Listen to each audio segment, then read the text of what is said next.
प्यारे दोस्तों, आप सभी का स्वागत है हमारे YouTube चैनल हिंदी प्रभात में।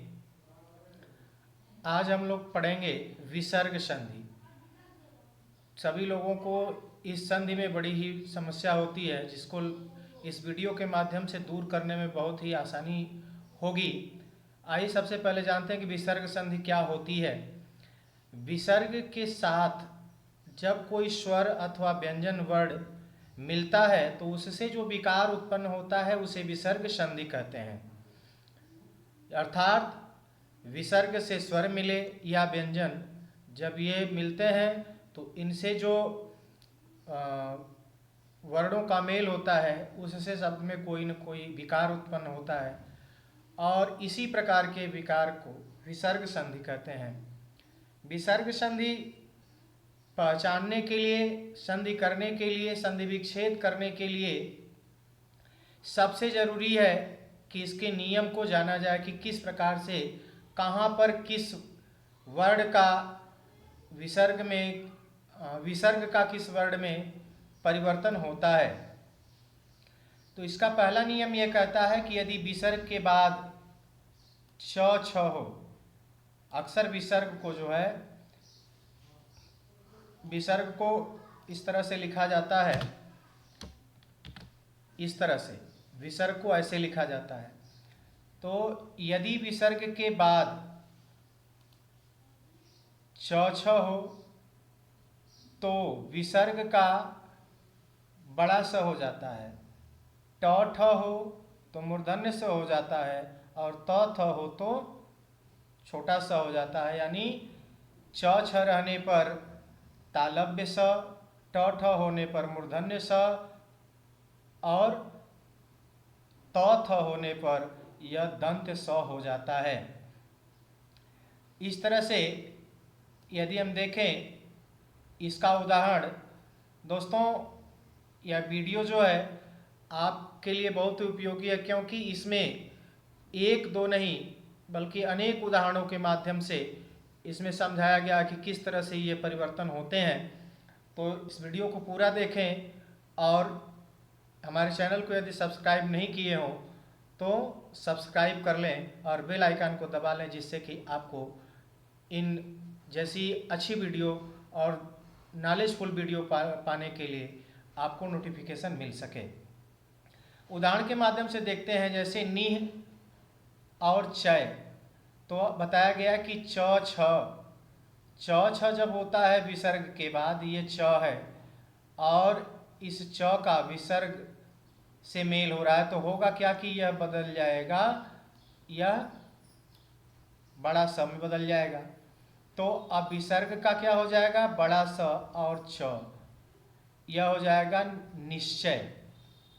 उसी तरह से धनु का विसर्ग और ट ठ है, तो ट ठ से मिलने पर क्या हो जाता है, मूर्धन्य स हो जाता है, यानी धनुष टंकार हो जाएगा।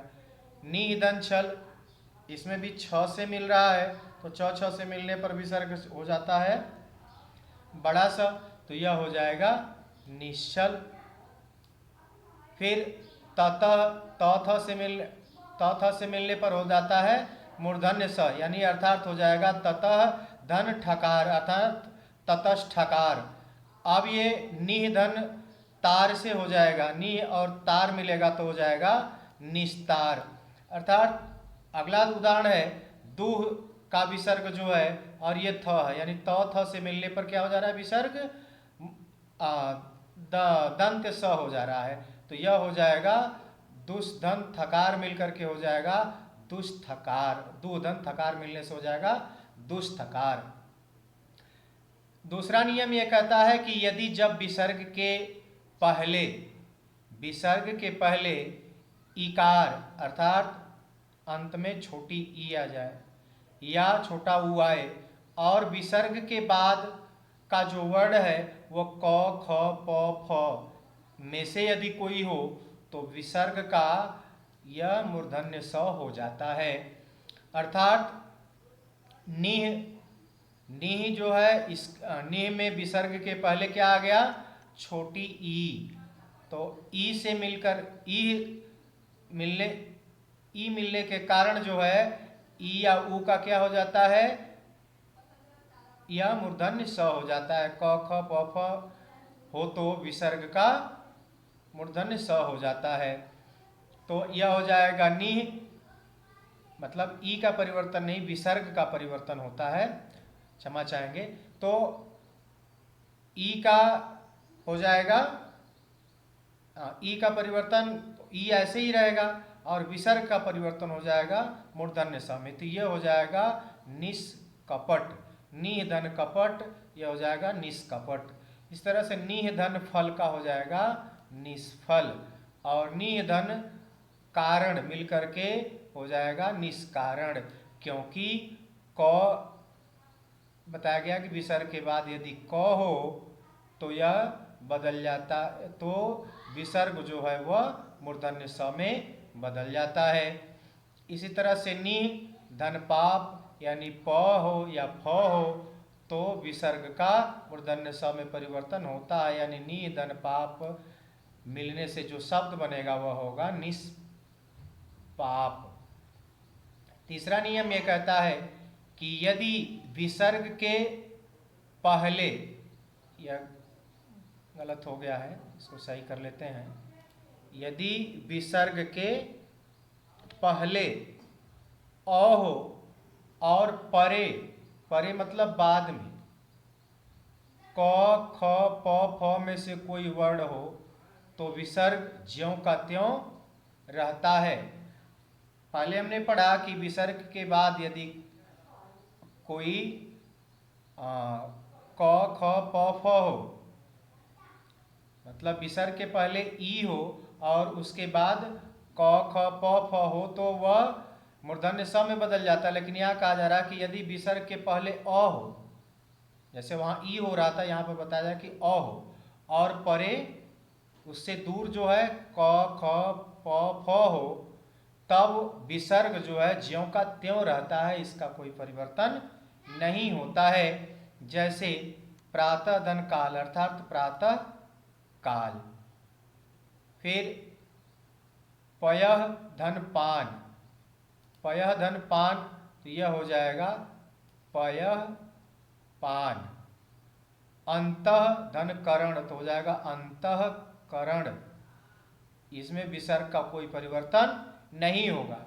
अंतः धन पुर, अंतःपुर, इसमें भी विसर्ग का कोई परिवर्तन नहीं होगा, क्योंकि विसर्ग के पहले अ आया है त में, और फिर क ख प फ में से प आया है, इसलिए विसर्ग का परिवर्तन नहीं होगा। अब देखते हैं नियम नंबर 4। यदि करें कि यदि ई उ के बाद विसर्ग हो और इसके बाद र आए तो ई उ का ई उ हो जाता है और विसर्ग लुप्त हो जाता है।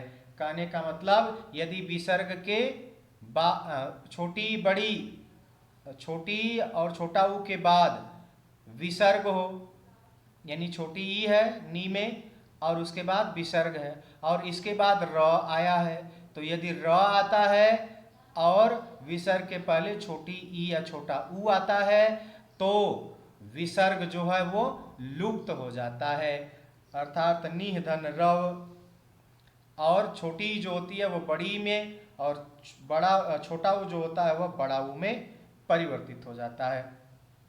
तो यहाँ पर विसर्ग का लोप होगा और छोटी ई बड़ी ई में बदलेगी, यह हो जाएगा नीरव। इसी तरह से निह धन रस, इसके मिलने से बनेगा नीरस। नी धन रोग, इसके मिलने से बनेगा निरोग। दुह धन राज, इसके मिलने से बनेगा दुराज, अर्थात यह हो जाएगा दुह धन राज के मिलने से हो जाएगा यह दुराज हो जाएगा। दुह धन राज बराबर दुराज। यह नियम 5 जो है यह कह रहा है कि यदि विसर्ग के पहले, यदि विसर्ग के पहले अ और आ को छोड़कर कोई दूसरा स्वर आता है तो विसर्ग के बाद कोई स्वर हो या किसी वर्ग का तृतीय चतुर्थ या पंचम वर्ण हो या यर लव हो तो विसर्ग के स्थान में र हो जाता है। इसको अच्छे से समझ लें। यदि विसर्ग के पहले आ को छोड़कर, मतलब ये न आए, इसके बाद कोई दूसरा स्वर आए इसके पहले, विसर्ग के पहले, और विसर्ग के बाद कोई भी स्वर हो, या फिर किसी वर्ग का, वर्ग करने का मतलब वर्गीय व्यंजन अर्थात स्पर्श व्यंजन, अर्थात क वर्ग, च वर्ग, ट वर्ग, त वर्ग और प वर्ग में से उसका कोई तृतीय, चतुर्थ या पंचम वर्ण आ जाए तो, या फिर यर लव ह में से कोई आ जाए तो विसर्ग के स्थान में र हो जाता है। यानी निह धन उपाय, यानी निरुपाय, यह हो जाएगा निरुपाय। इस तरह से फिर यदि देखें तो दूह धन गंध, तो दूह का जो विसर्ग है वो र में बदलेगा और यह हो जाएगा दुर्गंध। दूधन आत्मा, यानी विसर्ग बदलेगा र में, यह हो जाएगा दुरात्मा। दूधन बल, यह हो जाएगा दुर्बल। निधन धारण, तो इससे हो जाएगा निर्धारण। आशीह धनवाद से हो जाएगा आशीर्वाद। और उदाहरण देखें, बही धन मुख, इसका हो जाएगा बहिर्मुख। निधन झर अर्थात निर्झर। निधन गुण से हो जाएगा निर्गुण। दुधन नीति से हो जाएगा दुर्नीति, दुर्नीति। निधन जल से हो जाएगा निर्जल। निधन विकार से बनेगा निर्विकार। निधन धन से बनेगा निर्धन। तो यह हुआ। आगे देखते हैं, यदि विसर्ग के पहले, छठवां नियम कहता है यदि विसर्ग के पहले अ आ जाए और उसके बाद किसी वर्ग का तृतीय पंचम वर्ण आए या यर लव ह रहे तो विसर्ग का उ हो जाता है और उ पूर्ववर्ती अ से मिलकर गुण संधि द्वारा ओ हो जाता है। करें यदि विसर्ग के पहले अ आए और उसके बाद किसी वर्ग का तृतीय पंचम वर्ण या तो आ जाए या फिर यर लव ह में से कोई आ जाए तो विसर्ग का जो है उ हो जाता है और फिर उ का पूर्ववर्ती अ से मिलकर, उ और अ मिलकर क्या हो जाता है ओ, यानी गुण संधि हो जाती है। इस तरह से जैसे उदाहरण देखें, मनः धन रथ, तो विसर्ग का क्या हो जाएगा उ हो जाएगा और र का अ, तो विसर्ग और विसर्ग का उ और र का अ मिलकर के क्या हो जाएगा ओ, यानी मनोरथ अर्थात हो जाएगा मनोरथ। मन धन रथ अर्थात मनोरथ। सरह धन रज, सरोज। मन धन भाव, मनोभाव। पय धन धर, पयोधर। मन धन हर से हो जाएगा मनोहर। पय धन द से हो जाएगा पयोदह। मन धन विकार से हो जाएगा मनोविकार। वयः धन वृद्ध, वयो वृद्ध। यश धन धरा, यशो धरा। सरह धन वर यानी सरोवर। तो इस तरह से यह विसर्ग संधि का नियम है। तेज धनमय, तेज धन मय, तेजा और मय मिलकर के क्या हो जाएगा तेजोमय। यश धन दा मिलके हो जाएगा यशोदा। पुर धन हित मिलके हो जाएगा पुरोहित और मन धन योग मिलके हो जाएगा मनोयोग। विसर्ग संधि का सातवां नियम है इसमें, यदि विसर्ग के आगे पीछे अ हो, विसर्ग जहां लगा हो उसके पहले भी अ हो उसके बाद भी अ हो, तो विसर्ग जो है वो छठे नियम की तरह ओकार हो जाता है। लेकिन जो बाद वाला अ है उसका लोप होकर उसके स्थान पर लुप्ताकार ये चिन्ह हो जाता है, यानी प्लुत की तरह प्लुत वाला चिन्ह लग जाता है। जैसे प्रथमः धन अध्याय, तो विसर्ग के पहले भी अ है, विसर्ग के बाद भी अ है, तो दोनों मिलकर के ओ हो जाएंगे। और इसके बाद पहला वाला जो बाद वाला जो अ है उसकी जगह पर लुप्ताकार चिन्ह हो जाएगा। अर्थात प्रथमोध्याय यशः धन अभिलाषी यशोभिलाषी मन धन अभिलाषी, तो यहाँ पर प्लुताकार चिन्ह होगा। यहाँ जो है प्लुताकार चिन्ह हो जाएगा मनोभिलाषी मनोभिलाषी।